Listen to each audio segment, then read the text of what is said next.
Hello, chaps. Back again for episode 3 of the Benchwarmers podcast. Yes, Gareth, you are going to say it. We did not expect to get to episode 3, but we are here nonetheless. We've got our usual with us, Gareth, Nick and Lennon, and myself, Charlie.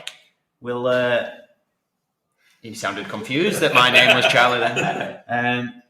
General chit-chat, how are we doing? How's everyone feeling? Are we all getting on? Yes, good, thank you. Yeah, good. Since the last podcast, anything to report? Any letters been written? Anything? No, I think we're all out of letters. Emma keeps threatening to write to Hugh Jackman after the first pod requesting some financial assistance for Ponty Calls. I think she'd quite like to see Hugh down here at some point. I'd love to see Hugh down there. See, I think... Not as much as what Emma would like to see Hugh. I don't know if he's bringing a few million down. I think he might be. Yeah, well, if we were bringing a couple... I'd be happy with 1 million, I think, as a good starting point. Yeah, I don't think it's financial side that Emma's looking for from Hugh. Fair enough. Although, if she got friendly enough, then we might be able to tie him down to something. But anyway... Is he going to be able to set a watch up, though? No, that's my job, is that guy. Thank you. Very nice. Well, obviously, last episode, it was the one of why we love non-league. There were some records. We talked about #United and deadline day. Some National League records have fallen since we last featured. Obviously, we'll touch on some of those. So first of all, Langstaff at Notts County beat the goal-scoring record for the National League, scoring his 41st goal of the campaign. Now, I don't know if any of you chaps have ever scored 41 goals in a campaign, but I'd argue that that's a pretty impressive season. It would hard from goal to get that many, if I'm honest. Well, did you ever concede more than 41 goals? In the season or a game? Again, that's a fair question, to be fair. He's averaged more than a goal a game. Only just, but he's averaged more than a goal a game. That's some return, that. And am I correct in saying there's no penalties or anything in that as well? He's not scored a single penalty. Their penalty taker somehow has managed to keep him away from them. Otherwise, I think they've had quite a few as well this year, so he's probably going to be touching 50 if he was taking penalties. He might find out he gets the job after Bank Holiday Monday's game, I suppose. Yeah, potentially so. But obviously, on Notts County, those themselves and Wrexham were involved in a big clash at the weekend. They're both currently on 100 points, Wrexham on 103. It's the first time in non-league history that two sides have surpassed/reached the 100 mark. And it's going to be pretty sad to see for one of them that they might not go up, despite obviously getting to that 100 mark. On that, obviously, those sides that are promoted from the National League, one side automatic going up. What are your thoughts on that, chaps? Doesn't seem fair, does it, that when there's been such a big return on points that potentially a team that's going to get 30 points less ends up in a playoff place getting promoted over one of those teams? It'd be absolute heartbreak if you're one of those teams. I'm all for playoffs. I'm all for giving teams in mid-tables the opportunity to push forward and get into playoffs, but in this circumstance, it just doesn't feel fair, does it? It's like you have 100 points. You think you've done 100 points, you don't go up automatically. What the hell do I have to do to go up here? Yeah, and I think that there's a fact that I've put on my own social media over the last couple of years that non-league sides promoted out of the National League since obviously the existence of the National League. No side that has ever been promoted has been relegated in the very next season. So their first season in the Football League from getting promoted have never been relegated, which tells you that the standard is more than good enough for two sides to go up automatically and a third through the playoffs and potentially an additional side relegated from the Football League. There's X amount of Football League sides these days that get relegated and can't get their way straight back up into the Football League. So it tells you that the standard that's in the National League is more than good enough that it's not going to affect the quality. If anything, it's probably going to increase that quality that's in that league. Obviously, this season alone, Stockport, they went up last year. I think they were mid-table closing on the playoffs at one point. So it shows you the standard that's out there. I think as well, probably for what's classed as a non-league division, there's probably majority, I would say, are going to be full time as well. Yeah. There's going to be a lot of teams in there that are going to be on full time money. Rather than it being the National League or non-league division, it probably is Division 5 now. Or a League 3. Yeah, or a League 3.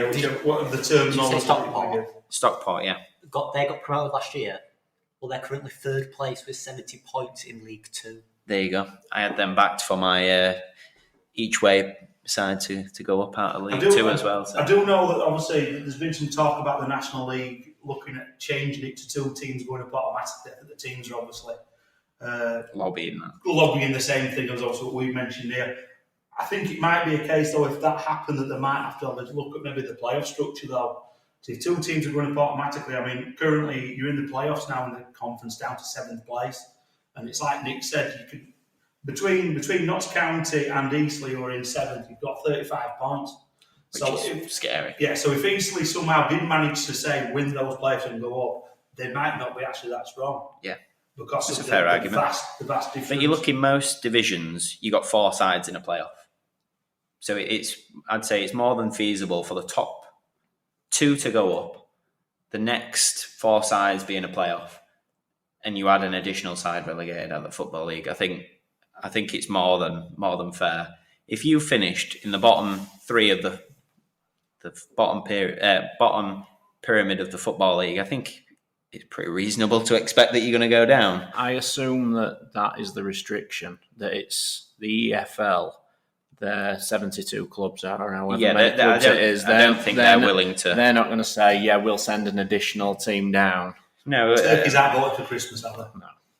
No. So again, you're going to have arguments, but I think there's probably going to be at this time a lot more arguments for it than possibly over years gone by that the National League standard-wise has got more to shout about to claim that second automatic position. And if you look as well at the bottom of the conference this year, your bottom 4 teams that currently sit in the relegation spaces, if you're going to count Maidstone, I know they've obviously been reformed, but Maidstone were obviously at one point a Football League club. They're all some big clubs down there. They're all former Football League clubs. So you've got Maidstone, Scunny, Yeovil, Torquay, even Aldershot. You could even argue York City that 17th. Yeah. Oldham, Halifax. What? Yeovil like Championship like 6 years ago? Yes, probably. Yeah. It's not too long ago. It's not too distant. It just shows when it goes wrong how quickly it can go wrong. Yeah, it can be quite scary for those sides that financially that have had the struggles. How quickly you can find yourself lower down that pyramid. So on to the big game of last weekend, with it being the Easter weekend, the big one at the top of the National League. The 2 sides that are fighting for that one automatic place. Wrexham and Notts County. Now, obviously, we weren't able to watch it ourselves, as obviously you guys were at our own game at watching our side in a drab performance, I think you would describe it as. It wasn't our best, I'd say that, Charlie. But obviously, the game that was held at the racecourse ground where Wrexham hosted Notts County, I think it's fair to say that was as far away from drab as possible. They, as far as a roller coaster game goes, you're probably not going to have found a better game this weekend, I don't think. Probably not. You've got Wrexham that went behind in a game to what was quite a remarkable goal, to be fair, from John Bostock.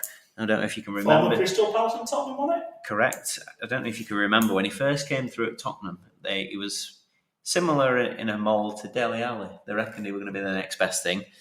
And look what happened there.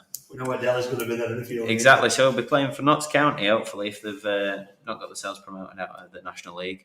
But no, a game that had pretty much everything, really. There's obviously Notts County leading at half-time. Wrexham then coming back to lead 2-1. Paul Mullin, the other guy that's scoring bags and bags in the National League. Then it went one way and then the other. Notts County equalising, Wrexham scoring again.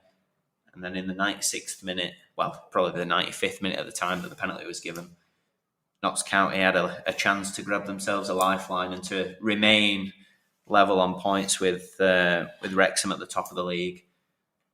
And our deadline day marquee signing, Ben Foster steps up and YouTube's won it out of the bottom right-hand corner. Gaff as a goalkeeper, I'm sure you're going to fire away. I could see you edging away to get onto this one. As a goalkeeper, I'm not going to be in the goalkeeping union on this one. And I know I've said to you off air, I think the penalty, looking at it, should have been retaken. I think if it was in the Premier League where you've got VAR, I think that's taken again. Because to me, it looks like Foster's off the line. Well, it doesn't look. He's off the line at the point. It may be small margins. It's not much. It's not much at all. We were saying, obviously, before we started, I personally don't see a massive issue with it. Now, obviously, the laws of the game state there must be some part of his foot on or behind the line. However, I've said about players that are stuttering to take penalties, that are walking up, trying to do everything possible to put off the opposition goalkeeper, to make it harder for them. I think a goalkeeper is within his rights to be at least moving as the opposition player is about to strike the ball. Yeah, and I agree with that. But, and again, as we said earlier, if you watch the Premier League goalkeepers and things now, a lot of them will start behind the line, and then as the ball's been struck, they'll be on the line, but the momentum is taking them forward. That's the opposite to what Foster does. Foster's momentum for me. He takes his jump forward and then goes.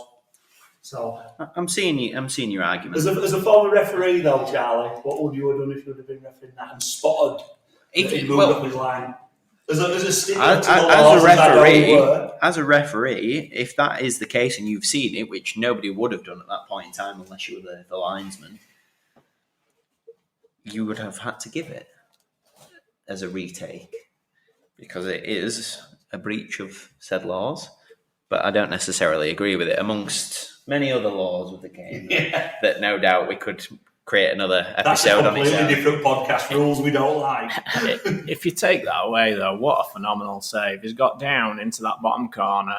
He's saved it. He's used both hands, but both hands independent of one another. And in different directions. One's down into the bottom right. The other one's kind of towards the middle of the goal too. Charlie's gesturing the save to us. You obviously can't see that, but that was a good save. I'm Charlie. I'm a couple of years older than Ben, but couple? Only a couple, thank you. I take that off to anybody at our age that could get down that way. Especially after 12 months of not playing football. And certainly being able to get up unassisted as well, I think is quite yeah. remarkable. To be fair though, if I've made that save, I'm going to make a meal of it for a good few minutes at least. And there were a few people when he signed on deadline days, he said, and we discussed it at the time when he signed, about whether it was a bit of a show signing. Yeah, they needed a keeper. Was there other reasons? But he's just absolutely proven his worth. To be fair, it's only a few days prior that he were getting slaughtered on social media. Yeah, they played a dodgy ones in it. They played FC Halifax on, I think it was the Friday, Good Friday. And there's a couple that he's been beat at his near post, or ones that you'd probably argue that he could have done better with. But I think he's more than recouped some of that. Yeah, I remember us talking about the Wrexham result at Halifax, and obviously the Chesterfield losing at home to York. There were a couple of bankers on Good Friday. We were talking about that for a bit of any sort of podcast research because it ruined a couple of really good hackers. Which is often the case when it comes to more losing hackers than winning hackers. Yeah, unfortunately so. So our next line of discussion falls onto something that we've discussed recently, which is non-league finals day. We've discussed about going down. It's an occasion that is often one that's it's a big one in the non-league calendar. However, I think last year it being held at West Ham United's ground, the London Stadium, I think kind of belittled it somewhat. I think the fact that it's back at Wembley this year is a major point that shows how well supported that quite a number of teams in the National League are at the minute, and how well that's supported. We'll touch on the sides that are going to be in finals day. First of all, the FA Vars. Now, we've had some moments in the FA Vars, well, one particular season, because other than that, we've not had a greatest record in the Vars. It's normally a trophy that, clubs will say, well, we're concentrating on league this year, we're not too bothered if we're out of the FA Vars. But we had that one particular year when we got, I think it was the quarterfinals. Yes. We beat a couple of pretty decent sides on the way to that, and we played 1874 Northwich, I believe. We did. Which was played in front of quite a big crowd on what I can only describe as a very, very cold day. A Sunday as well. A Sunday because Wow, yeah. Northwich shared their ground with Witton Albion, who were at home on the Saturday. There's a bit of non-league factoid. Very unlucky not to get something there that day as well. But I think 3-1? It did. We went behind. We equalised with a great free kick from range. Yes. And then two goals pretty late on. I think they kind of just took over. The guy that scored the free kick for us, I was that confident at that time. That season, we had left foot and a right foot free kick taker that was just unbelievable. And you could have argued any one of them. And I was when we got the free kick on the edge of the box, I was sending a text to one of our ground upper supporting friends. And they actually started writing the text out before he even took the free kick. I was that confident of going in. And it was a great day. Unfortunately, it didn't end up as we'd have liked. I remember after the game seeing a tweet that Eli Hay had put on one of our former strikers. It'd been going on. It says, I've had a terrible day. We've lost in FA Vars. I've got injured. And to make things worse, I've snapped my fucking favourite headband. I thought you were going to say one of his calves got out at home. I know he's got animals on the farm at home. And that tweet did make me laugh. And on the way home, it was something to cheer us up. Don't worry, I'm just stretching into Gareth's area. I beg your pardon. Exactly. Free kick though, and that was my goal of the season. That particular definitely. Season. But on the FA Vars for sides lower down in the pyramid that obviously aren't in the FA Trophy, like the FA Cup, it's another competition where sides can rely heavily on the prize money that they make in these competitions. I think it's something that clubs that if you do perform well, it's going to certainly add to the incomings that season. And I think the sides this year, we've got Newport Pagnell and Ascot United, two sides from what you would class as the south section of the draw. I can honestly say I know nothing about any of these teams. No, and I'm going to join you on that fact. As a bunch of Northerners, we're not the best versed. One of the tube station. Which one? Ascot United or Newport Pagnell? A lot of times I've been to Ascot what they're called. I can't remember the names. There you go. That shows again. Northerners. Gareth's research is down to a T. But on those two sides, it's going to be a theme. Is this Newport Pagnell away from home beat Congleton Town to reach the final? They won 3-2 on penalties in a very close game. Again, Ascot United, the other side that they'll be playing in that final, they won 5-4 on penalties, again away from home, this time at Corsham Town. So again, penalties could be on the cards in that one if the previous tie is anything to go by. The kick-off on the 21st of May for that final will be at 12:15. So if you've not thought about it already, get it in the diary and get it booked in, because as far as the day goes, you've got what should be two great games of football. Two penalty shootouts. I think it wasn't last year. I didn't watch last year's. I can't remember what we were doing last year. But the year before, Hebburn Town played against Concert. Two northern sides that have been in our league this year played in what was a fantastic game between two sides that went head to head. Hebburn came out on top, but it was just constant to and fro in attacking football. The defence weren't great, I'll be honest, but it was a great game. So if that's anything to go by, the FA Vars final should be another great game. The thing is, if you're playing in that and you're playing at Wembley, you're going to go out for 11. Everybody's going to be trying to score in that, are you? It'd be absolutely amazing, wouldn't it? Yeah. You've gone from playing... if I'm playing right back, I'm not stopping back there. I'm bombing on. But you've gone from playing at whatever ground it is that you've played in that semi-final to playing at Wembley, the home of football, not Sheffield FC. It'd be waterlogged. It would. You're right. The changing room, the experience, the whole the whole thing. Forget the ground. You've gone from being a plasterer or an electrician or whatever you are day before, and then you're playing at Wembley next day in front of a full stadium. It's a great experience, and this will be the same for those that are going to be in the FA Trophy. Again, you've got some very decent sides that have obviously last year FC Halifax played really well. They got themselves into the playoffs last year. Now they've not done as well this year in the league, but getting themselves to the FA Trophy final. They beat Altrincham again on penalties. They had to rely on a last-minute equaliser to get there. So again, for Halifax, it'll be a great achievement for their players. Most of them probably again have never got to Wembley, and again may never get to Wembley. But as an experience, it'll be another good game for them. And a couple of them, I wonder how they've got to Wembley. I thought they were like when they played against us. Well, but AO, they've done it. Exactly. Bitter Ponty fan speaking there. And they'll be playing against Gateshead, who have had their troubles over the years, having to reform themselves and come again. They beat Barnet on penalties again, so it could be an omen. 2 sets of penalties, 2 finals. But Gateshead, last year they had a particular Langstaff playing for them. He got them promotion from the National League North into the National League before he's moved to Notts County. So to have done as well as they have without a striker that's scored most of their goals, again, it's another great achievement. And their manager I believe his name's Williamson, the former Newcastle centre-half, and he's gone on to have a pretty good starting management to get them to where they are. And they are close at the bottom of the National League, so they'll be hoping that it's not something that will weigh them down. Although I think they have gone on a run of 9 games, so they're probably clear of it now that I'm talking about it. I think they've won something like the last 9 games, including the. Yeah, they've both got a 9-point gap from the relegation zone. So they've both got a better goal difference as well. So with Gateshead and Halifax have got 5 games left.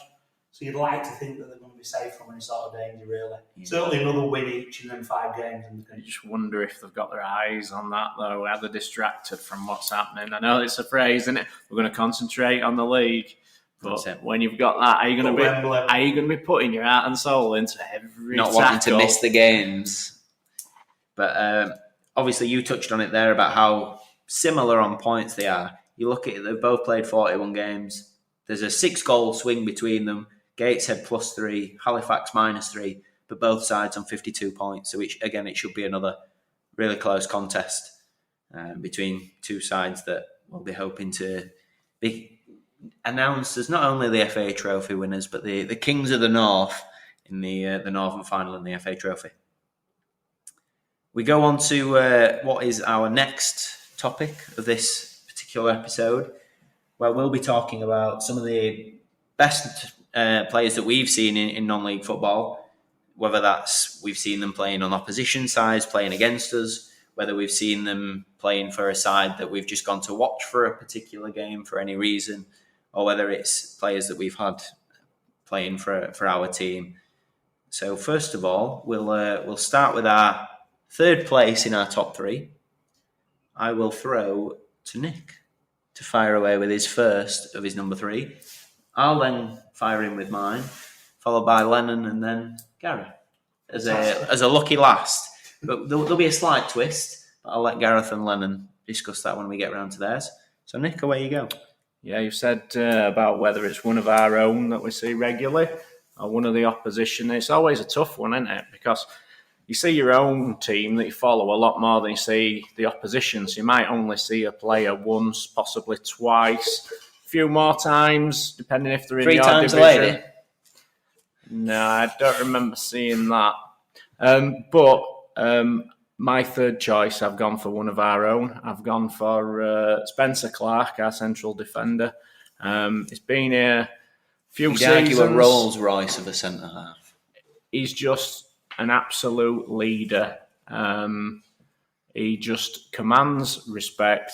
You rarely see him get beat on the floor or in the air. I said it for the first 2 podcasts. All I ever really want to see when I see a player play. He's someone who tries and gives 100%, and you can never question his commitment. I would follow that man into battle. I think he's absolutely unbelievable. So Spencer Clark is my number 3. And to be fair, as a room full of Pontycalls fans, I don't think any of us are going to disagree with him being one of the best that we've seen, whether that's for Ponty or other players. I think when he rejoined us after leaving, there was a void that he'd left behind. And then when he joined it, it was like he'd never been away. There's always a void in pre-season when he's retired until he comes back out of retirement. Although this last year, running around race courses. But you look at him and you think that's a bloke that doesn't need a pre-season. He's obviously as fit as can be in terms of his physical fitness. But even as soon as he hits the ground running, everything, it's like he's been playing all the way through summer and nothing's ever changed. It's the threat he brings at set pieces as well, isn't it? He's a goal-scoring centre-half. It's not just what he does at the back. He's just, yeah. I think there's probably even been occasions where he's Dion Dublined and doubled up as a forward in the last 5 and 10 minutes of games. Centre-half for 80 minutes, but the last 10 minutes he's gone up to front and he scored a number of goals this year that have been proper strikers, finishers, whether it's been on the volley from 8 yards out. I think he's even dragged in a couple from the edge of the area that have been curving into a bottom corner from 20 yards out. There's not much that he can't really do on a football pitch. And to be fair to him, if it weren't for what I would imagine and hope is his love for the club, he'd have probably gone on to play a lot higher if he chose to do so. It's a very valid. Certainly looks capable of playing above the level he's playing at present. It's certainly a very valid choice in this top 3. So I'll go on to mine. Now I've stayed away from Nick's choosing one of our own, just out of pure bias. But I have gone for a player that we encountered a couple of years ago when we played in I think it was the FA Cup. It was at the early rounds.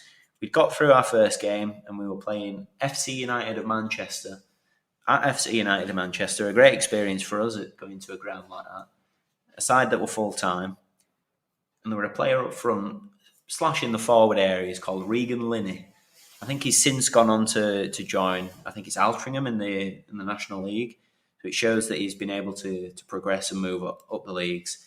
But as a forward, he picks the ball up in great areas. He looked quick, he looked sharp. And every time he got the ball, it looked like there were going to be something that'll come from him. And he's only a young lad, so he'll probably go on to, no doubt, end up in the Football League and make me look very smart. So I'm going to take that as my 3rd in the top 3 of the best players that I've seen. Gareth Lennon?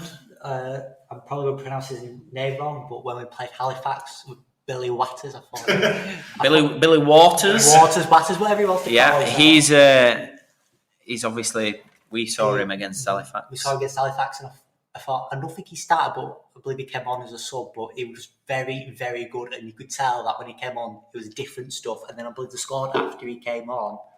Yeah, he's one of those players. Then he left to go to Barrow, and now he plays for Wrexham, so he's clearly made it somewhere. Yeah, well, I think he started the season pretty well at Barrow as well, when Pete Wild, who was the Halifax manager last year, he then obviously got the Barrow gig, and his first signing was Billy Waters, which again, it tells you how good he rated him, that he took his player with him. Obviously, Wrexham have since come in for him, and I don't think he's played for the first team yet. I don't think Barrow were particularly happy. I know their fans weren't particularly impressed that he dropped out of the league to go back to Wrexham, had they? No, but they were suggesting maybe it was some cash for exchange. I couldn't imagine why he might have left Barrow. Yeah, certainly a player that had bags of technique and ability. So I think, again, another solid selection in that top 3. And Gareth, I believe you're going to stick to what you know. Yeah, so outfield players are not really my thing, as somebody who spent 20 plus years trying to kick the ball out of net. And especially seeing as I'm camped at the back of the goal that we're attacking week in, week out. So you've seen many a goalkeeper. I've seen many a goalkeeper frustrate me along the way. And I'm sure there'll be many more to come. And some that have made you overjoyed. Some that have made me overjoyed, especially when we managed to get them into trouble. But I'm going to change my 3rd choice because it's just come to me. as we've been talking during here. It's a goalkeeper that I think Nick might know as well. He's a lad that lived in Ferrybridge, and he's got to be the best goalkeeper I've ever seen, really. And he's third in your top three. He's the best he's ever seen. The reason he's not higher is because he didn't stick at it long enough, really. I think he got disheartened with the game. They were very unfortunate not to play in the league. He started off at Barnsley under Mel Machin. Is that before my era by any chance? Yes, probably. Google him later. Okay. And he was on the verge of getting a contract at Barnsley and they sacked Mel Machin. And then he ended up going to Scarborough. Scarborough actually arranged a friendly with Ponty just solely to look at him. They brought all their first team down and they absolutely battered us. And they only beat us 1-0. And that's pretty much because of my goalkeeper that were in that day. Especially growing up as well. I mean, he's a couple of years older than me, and it's some guy I always looked at and spent a lot of time down Ferrybridge Park. And see, I was worried that you were talking about yourself for a minute there. It's me. I'm my favourite. And by chance, I'm the second favourite and first favourite. It's number 3 on my list. He's the best goalkeeper I've ever seen. But he's third. So that way, echo yours not like this, don't worry. So my number 3 is a guy called Dave Goldsborough. He played for Ponty, he played for Emily, he played for Glasshoughton. The amount of times he played for Glasshoughton. Huge clubs. Yeah, but he should have been a lot higher. He was involved at Frickley as well, and he a really good goalkeeper. It was one of those times you'd see him and you'd think, oh, shit. Because you knew you were going to have a real difficult time beating him. And so that's my number 3. And if you're listening, Dave, I'm thinking of you. On to our number 2s. Nick, fire away. So it's a player I've only seen play once. A lasting memory. Yeah, so obviously quite impressive. So to make it into the top 3, but it's a winger come forward who we saw play for South Shields against Pontefract at the start of the season. Dylan Motley Henry, he absolutely terrorised us that day. We just couldn't keep a track of his runs from out wide, coming in, running across the centre-backs. He just brought a level of movement that I've not seen, certainly in National League, in the non-league echelons that we featured in. Yeah, he was really impressive. I know, Gaff, you mentioned a centre-back who also played for South Shields as well. Whose name I should be able to remember. You did say it earlier. It's gone. Liddle? It was Gary Liddle, yes. Yeah, he was also excellent, but I just thought that the movement and the attacking threat that Dylan Motley Henry gave us that particular... Well, Lennon's looking like you've mentioned something that he's of fuming. interest. He's silently fuming. However, is Lennon. On your particular choice, obviously South Shields, we'll come on to those later in the podcast, but they've done quite well in the FA Cup this year, and he's featured quite heavily in their good performances in that run. Obviously, they've gone on to win the Northern Premier League this year, and he's featured quite heavily. So again, it shows that your one game was not a one-off, and he's done quite well. That's always the danger if you pick a player in one game and then you never know. You might have a set of fans going, he was absolutely rubbish for us. But that one game where I saw him, he was fantastic. There you go. On to my second. This is where I try and figure out where my piece of paper lies. And I have found it. Gareth's elbow was almost covering. I have gone for a goalkeeper. I have tried to edge in on Gareth's fun with goalkeepers, just on the pure fact that he was an absolute monster. Not in a bad way, but bad for us. He's probably 6'4", 6'5", and probably say wide as well. But not particularly. Yeah, just an absolute monster in goal. And this is Michael Ingham. He's played in the Football League. He's played higher up in the pyramid of non-league, and you could see that even in his later parts of his playing career, that he had all the ability to play at a higher level. I think when we've played against him, whether that when he was in goal for Tadcaster Albion, there was a number of occasions where we've dominated games and could have been maybe 2 or 3 ahead at one point, and he's made at least 3 clear chances, just taken them easy and not just saved them, but he's kept hold of it. He's come and claimed crosses. He's been loud at the back, and you just think that back four must have just felt so much better with him behind. And lo and behold, the one season that he leaves, I think they've got relegated since him leaving. So it shows you how important he was to their team, and he's now doing pretty well in management / coaching. I think he's the assistant to another man that I'm going to mention shortly up at Scarborough, who have got promoted last year, and he's doing pretty well there as well. So my number 2, Michael Ingham. See, it's always already been mentioned, and my 2 people already. I'm going to have to my number 2, even though I didn't know which way around I was going to put these 2 players. I'll go Gary Liddell, because when we played South Shields in the pre-season, he was obviously centre half who I was surprised he wasn't a midfielder of how he played. He just absolutely dominated games, created chances even from his own position at centre half.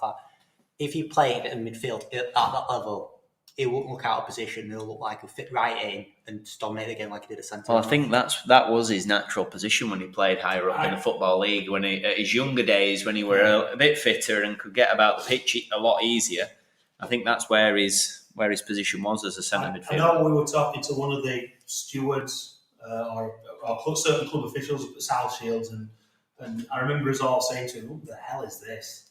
And the steward were telling us that he'd actually turned down a contract to play in the Football League again. And it was at Hartlepool that he left that were in League Two, so he chose that. He chose to play obviously at South Shields, whether that's obviously for the travelling or whatever reason. Or other reasons, but it's shown to be a good bit of business. But I'm sure he must be, I mean, I know he's going towards his late 30s now, but I bet he's rocking up close to 1,000 league games with him. Oh yeah, definitely. Because he played a lot of League 1, League 2 football. Just watch him. A very, very just solid plays a game footballer. and he just made the game look so simple, just how he played. Just pass ball around like it was like an everyday thing that is too easy for him at that level.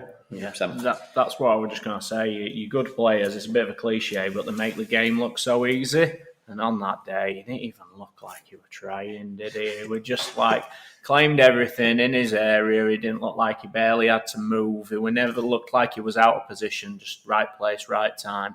But then had the ability to then do something with the ball. It was like whenever their keeper got ball, he'd just come to him and just demand it, just drop it. Touch his turn and then pass it on. Just drop it at my feet. Don't worry about that. I'll sort this out. It's not a problem. Like Messi, just give me the ball. Don't worry if I'm marked by 6. Yeah, there's somebody on me. Don't matter. I'll deal with that. Don't worry about it. And it was great to watch, to be honest. Gareth, number 2. Right. So my number 2. The played as a number 1. Yeah, I'm going old school again a little bit with this one. And That's not like you. Yeah, in the nicest possible way. I like a shit house.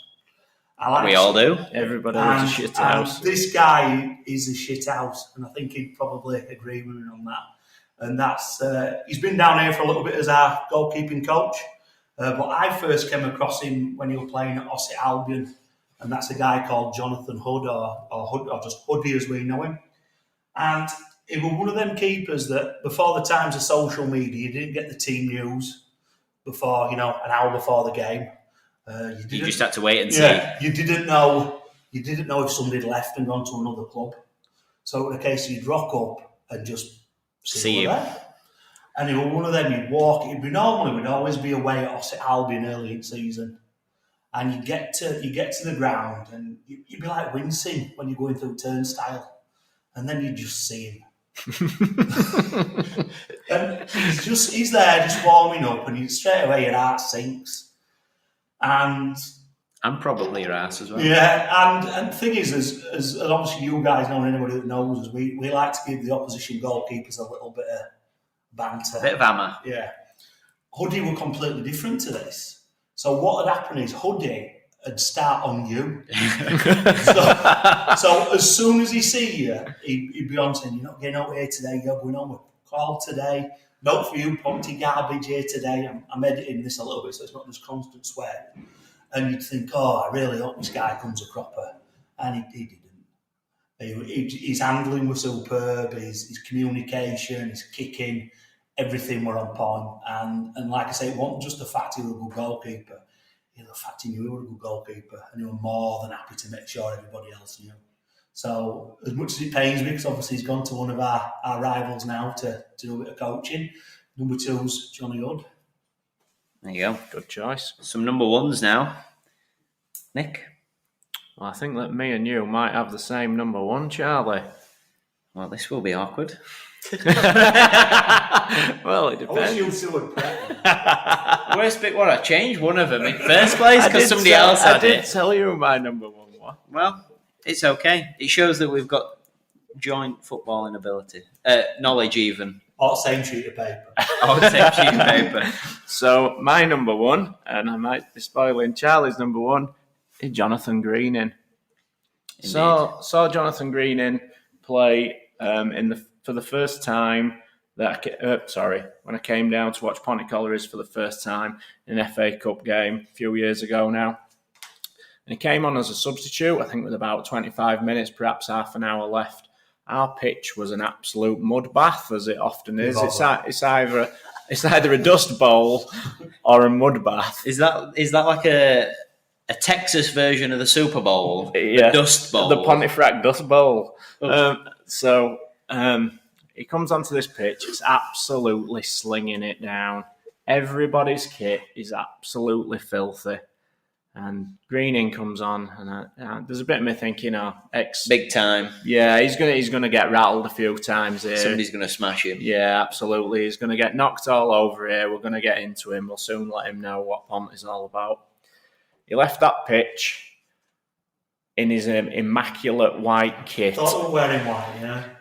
There wasn't a speck of mud on him, so you'd think, well, he must not have been involved in play at all. Once he came on that pitch, everything went through him, and we could not get near him at all. I just thought it were absolutely superb. Mentioned it earlier when we were talking about Gary Liddell. He didn't seem to even really look to try. He was never sprinting anywhere. He was just always in the right place, the right time, just finding space. Just saw him that 25 minutes, but that's one of the many reasons why I love non-league football. After seeing him that particular day, that's what made me come back time and time again. So my number 1, Jonathan Greening. I think that's an expert choice that you've picked there. I don't know why, but I think that's an expert choice, and I'm going to tell you why. I agree. I've seen him on a couple of occasions playing for Tadcaster, whether that's against us or whether there's been clips on social media. Some of the goals that he's scored while he's been down in the in the non-league pyramid have been outrageous. Like, the ball's coming to him, he's dinked a keeper on the angle from X distance. You think that's somebody that knows he's got a bit, and he's going to show you. He might not put in the hard yards. He might not be a box-to-box midfielder like he probably was referred to a bit more in his Football League and Premier League days, but he had some serious ability as a footballer. Like you said, the ball had come to him. He'd already know what he's going to do before the ball's come to him. And to be able to play with someone like that, I can imagine it made everyone else's life a bit easier. They might have had to have done his running for him, but it was whenever he played, he thought he's going to do something today, and he's going to make somebody look silly. So my number 1, Nick's number 1, I think it's a solid choice. Right. For my number 1, Gareth isn't going to like this one, definitely not. He did, yeah. They don't know that on the podcast, though, do they? I'm doing it. Kurt Willoughby. That was formal. Formal. But Kurt Willoughby was for my number 1 just because King Kurt. I want For those that might not have picked that up, that was a from Gareth. Because when we went to Chester, we played him. You could tell that he was their best player, or at least one of their best players by a mile. And then on 2 goals that he scored, I believe he scored both goals that day. It was 2-0. Yeah, I think he did. Yeah. If he didn't score both, he certainly scored one and had a big hand in the other. I can't remember. He definitely scored one, because I do remember that free kick where nobody was paying attention. Oh, yeah. Our keeper wasn't really he just chipped it over him, Yeah, we weren't a big fan of that on the day, No, I don't no. think. Nor on the days think we had following. one or two things to say about I don't remember thinking at the time what a fantastic player he was. But no, again, on this season's form, is another one that's had a good season, banging the goals in the net for Chester, and they're third in the league as we stand. So I it's, also like the fact that Chester keep ruining your bets. Yeah, oh, Jesus. I'm not talking about my bets. That's something that we don't need to discuss. But yeah, a very solid number one choice. Gareth, goalkeeper, number one. Right, my number one. And just for those that obviously can't see what's going on where we are, Gareth has his phone out. This is some live research. Wow. Well, he did say you were going to bring a notepad to this one. I've got Actually, a binder. Binder? A ring binder. Do you have a binder? Not with me. Technically, that phone is probably classed as a binder in that case. He's keeping it in a binder. Go on. Number one. Right, so my number one is a guy called Philip Hughes that played for our own club for a season. For anybody who doesn't know Phil's backstory, is he's a former professional goalkeeper. He had spells at Leeds, Bury, Wigan, Rochdale. Are you reading that from a script? Scarborough, maybe. He's actually, not that I'm reading it from a script, but he's the only Bury goalkeeper to ever get an international cap. And also, probably the only... Oh, no, not the only Ponty. Are you really going to ruin my fact about Phil Hughes? He's not the only Ponty goalkeeper to have a cap. No, he's not. There you Well, go. he's not my number one, that keeper. So like I said, Phil played a season for us. He'd had an established career higher in the ladder. When you hear at the start of the season, obviously in Pont and Cast probably that we've signed a former international goalkeeper, it seems a little bit odd, and it's not something that happens every week. And Phil, brilliant. The season that we had him got promotion, and he played a key part in it. His handling again superb, communication, everything. You could tell the guy just oozed class. Never flustered like some keepers we know. Never panic. Always in control. Right, anyway, so there's been a slight interruption there. I'm going to tell you what's happened is we've had to pause halfway through my number one. Because, Speaking of number ones. because Dick's had to go for a number one. So if it doesn't make any sense this now, I do apologise. I'm just telling you about how great Phil was. Is that a euphemism? Sorry, Phil. So anyway, like I said, that's why he's my number one. Also, I believe as well, one of his 3 international caps came against England when they lost 3-0 at Wembley. And I believe that Phil is the only goalkeeper that Gary Lineker scored against from outside the box for England. There you go. So I'm sure Phil will proud of that. So that's my number one. Ran smoothly as clockwork. Thank you very much. Brilliant stuff. So we are going to go on to our final topic of this particular podcast. And I'm going to question as to whether Gareth, again, has done his research. But he's going to look at my notes by the looks of things. Always. So our team of the podcast, a side that have been quite heavily featured in this particular episode, are the Northern Premier League champions this season, South Shields. So obviously, as a starting point, the Mariners, their nickname, they were founded in what year, Gareth? See, he's got the notes. He's brought them and he's dropped them. Founded in 1888, I think you'll find. Fantastic. Yeah, 1888, yeah. So as far as football clubs go, they're pretty old. Speaking of. Not as old as Sheffield. Not as old as Sheffield. No, As they like that's to correct. make everybody fully aware. They play at the First Cloud Arena, which is arguably one of the nicer grounds in the certainly in their step of the football pyramid. But even in many a step of the pyramid, it's a they've got a brand new main stand that is. You guys will be happy to agree that it's bar fantastic. Facilities, excellent beer Serving choice. the hooby booby. Lots of hooby booby. I believe it was neck oil that day. Neck oil, fantastic. And he necked it. Indeed. So back onto South Shields, away from the hooby boobies. Kevin Phillips, a former Premier League striker.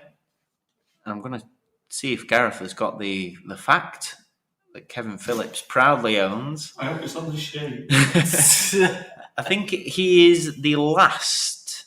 He scored he took the Premier League record in the season that he was promoted out of the Championship. I think he's the first and only that have ever won the Golden Boot out of the Championship first season in the Premier League. I'm sorry, this is a non-league podcast. I don't need to know that. Well, there you go. I'm just tipping. But he's now the manager of South Shields, and he's not done too bad. I think he joined towards the back end of last year, halfway stage. They fell away at the end and ended up having to settle for playoffs. But this season, he's brought in his own players, and they've had a pretty good season to be champions. After they've had some stick, I think, over the years, being one of very few full-time clubs at this level. There's getting more and more as we go on, but they were one of the first at this step of football to go full-time, and it's in the end it's paid dividends. I think we were very confident when we went and we saw in pre-season that they were certainly going to be very close to winning the league if they weren't going to win it. So it's no surprise to us. I mean, they had a good FA Cup run as well. Very good. I believe I saw them on the telly. You did indeed. I think it was Stevenage or Forest Green. Forest Green. So like I say, it's all set up to go well there. It's not just the ground, it's not just the playing staff. The infrastructure. Yeah, you can see it back at one of the goals. You can see where they've got the training pictures. Everything's there. The community's obviously behind it. They're getting some. I think they get crowds. over 2,000 for home games. Yeah. I'd have thought going up that's only going to obviously increase with away teams being big crowds as well. So it's a club that's going to kick on. I would have thought. I know the day we saw them, the style of football was far beyond the style of football that we've been used to seeing regularly. And obviously, Lennon touched on Gary Liddell. You've talked about it. There's not many sides that play with a quarterback. It's very much a rare thing in the non-league. It's probably a rare thing in most levels of football. But Gary Liddell performed the quarterback role this year pretty brilliantly from a very deep position. So they've had a great year. They're owned by a man called Jeff Thompson. He took over in 2015, if Gareth's reading correctly. He's a man that was the founder of Utility Wise. That's not going to be any news or any interest to anyone. No. But it's a fact nonetheless. I don't But care. since he took over, they've had a pretty remarkable rise. They had 3 back-to-back promotions. They won their Northern Division 2.